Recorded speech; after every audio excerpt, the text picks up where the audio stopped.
people give up when they are just almost at their dream. You face so many, those are just challenges. It's normally like you have, okay, in Kiswahili, jua mbili zinawaka. It's too hot. Things are too thick. Yeah, things are too thick. You cannot see your goal. You can't see yourself achieving what you want to see, what you want to get. And you see, the main thing is executing your plan. Plan your life, sit down, think about your life. What do you want? How do you get there? Then plan for it. How many of you guys do New Year resolutions? How many of you take time to do that? Be proud of your work. Yeah. Because, you see, those resolutions might seem crude or useless to some people. But the point is that something that you note down, there is an importance in writing it down on paper because it sticks. And that's why, okay, when I was here throughout, I spent less than 10 weekends in campus throughout the 5 years. Reason being, I had to go work on Saturdays so that I can get cash for the next week. But the advantage was this. It taught me to properly manage my time. If you have plans, things that you want to achieve in the year, and you do not write them down, they're all amorphous things. You see, you do not have a reference point for what you want to do. So please, just ensure you sit down, take some time. You can walk to the field, alone, not moonlighting of light. Because it helps. That place is nice. The skies are clear, it's very hot. You get time to think. You look at the fruits, the kind of things that agriculture people are doing, and you'll have time to think on yourself, what do you actually want in life? Because if you don't do that, you'll find yourself somewhere where you didn't want to go. And what that one is simply showing, the other one, the previous, is you start executing. Most people say, for example, okay, all of you want to be engineers, I hope, when you finish. Not accountants or auditors. The thing is, if you want to be an engineer, you have to start studying engineering. You'll never get there if you don't start. So start. Wherever you are, whichever point you are in life, you have to start there. And if things go well at the end, you'll find yourself achieving whatever you are dreaming of. That's like the very last slide. Something like that. It's a project I've been working on since 2011. I wanted to do it in 2009, but the systems I wanted to use were not available. So you start where you are. Keep on building slowly, and you'll get there. There are just a few quotes I'd like to talk about. I know I have about 4 minutes. All you guys are not keeping track of things. There's a quote that says, each new day is a blank page in the diary of your life. The secret of success is in turning that diary into the best story you possibly can. So that's by someone called Douglas Pages. Another known quote is that tomorrow is a blank page, just waiting to be filled with your dreams. All you have to do is be yourself and live the story of your own unique life. Don't try to be someone's duplicate. Now for me, how did I start filling in my blank page? I used to love drawings. As I've told you, I used to look at electronic circuits, those old radios.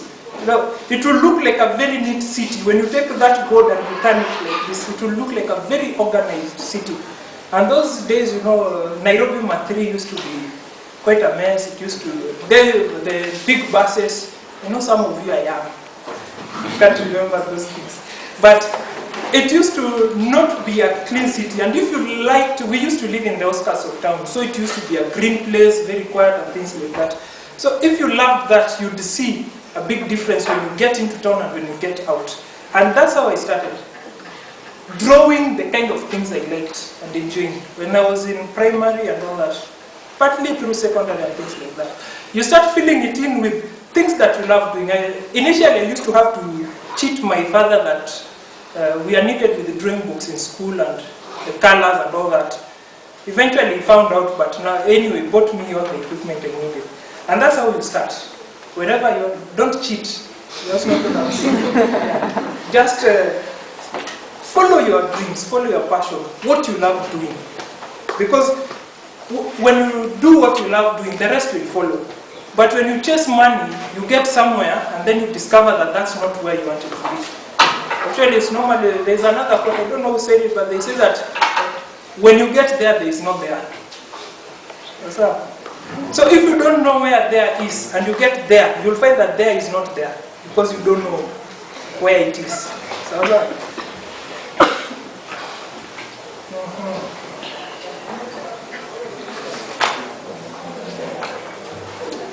Zig Ziglar says that you were born to win, but to be a winner you must plan to win, prepare to win, and expect to win. So.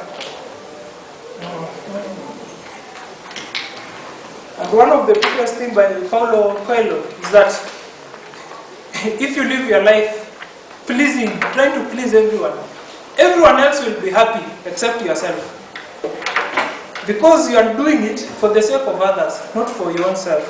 For me, I thought of starting my own company in 2001. It was July. I was in high school, Form 2. And what happened is that we used to have a music band called Galaxy. That's what it was called. Okay, I thought of starting one with that name, but Samsung, you know. That was there. It was called Galaxy Music Band. Probably you'd heard of them. They used to sing in State House, those government functions and things like that. But it was just made of students. The trainer was called Father John Carrier. He was Canadian, and he was quite good. I used to like the wind instruments, but I didn't have enough air, so I couldn't play those things. So that's when I had thought of starting my own company. And then I wrote it down in my diary then and forgot about it. But when I was here in third year, July 2008, I was in third year. We had gone for attachment. I got an attachment at it's a certain consulting firm. They're the guys who designed the State House. Actually, not State House, the Parliament, the new Parliament. Yeah, that's when we were doing the design for it.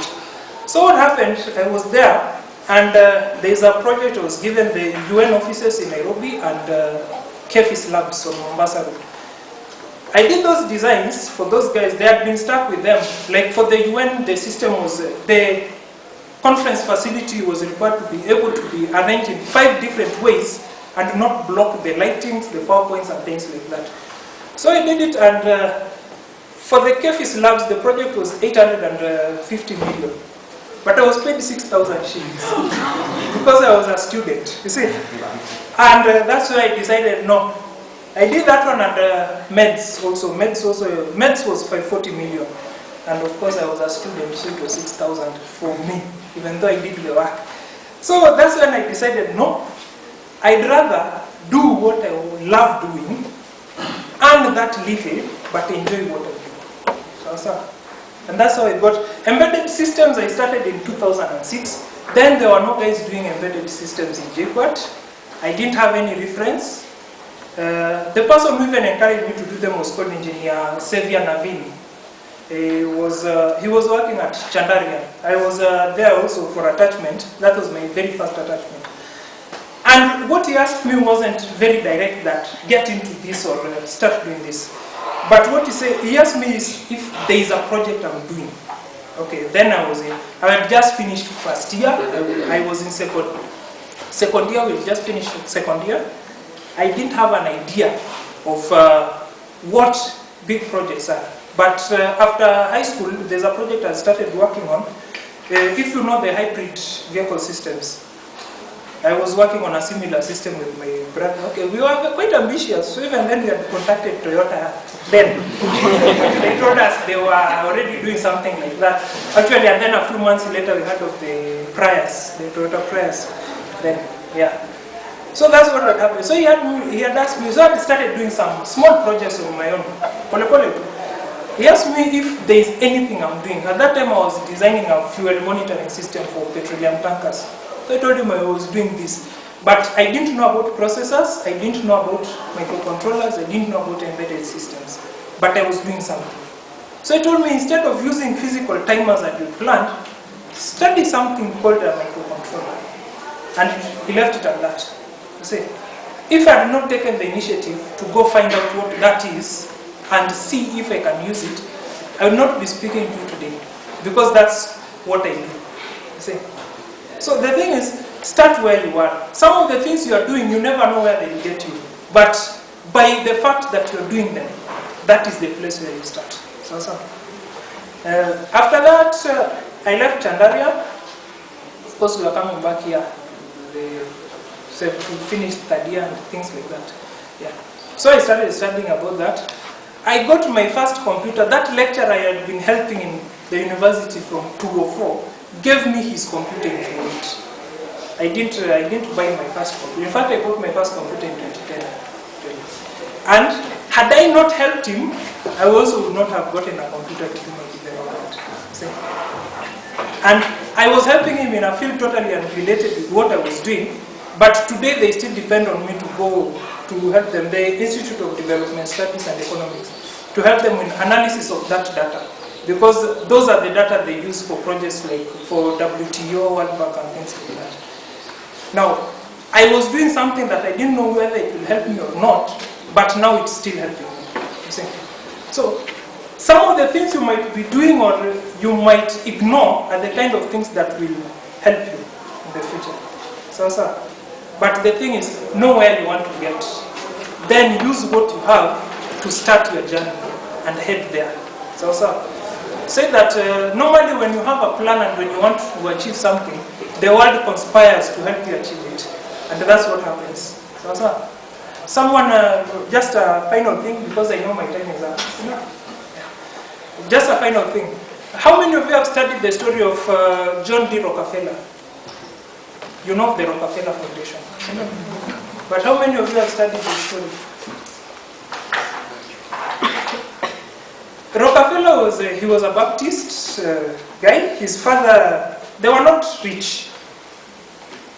He used to do what we call hustling. Like in streets, you see kids selling jugu, things like that. But his was not jugu. He used to be help in a bookstore. And at the age of 16, he wrote down 2 things he wanted to achieve in life. Only 2. One was to live to be 100 years old. The second one was to live to make $100,000. Only those 2. But as he started working towards achieving that, by that he died at 99, he was about a few months, I think 2 or 3 months, short of the 100 years old. And his personal wealth, translated to today's currency, was about almost $2 trillion. You can compare what Kenya our budget is and that is. He's the only person known in history whose personal wealth ever reached 1% of US GDP, the entire US.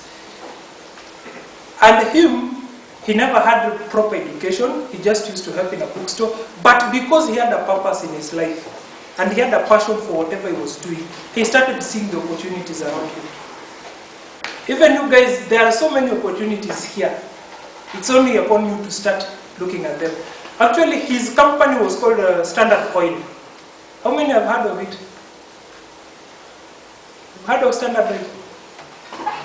But you've heard of Chevron, you've heard of ExxonMobil, or Esso, or Mobil. You've heard of Caltex, Texaco, you've heard of Sokol, Sokoni. All that was part of his company. It was because of him that US had that anti-monopoly law.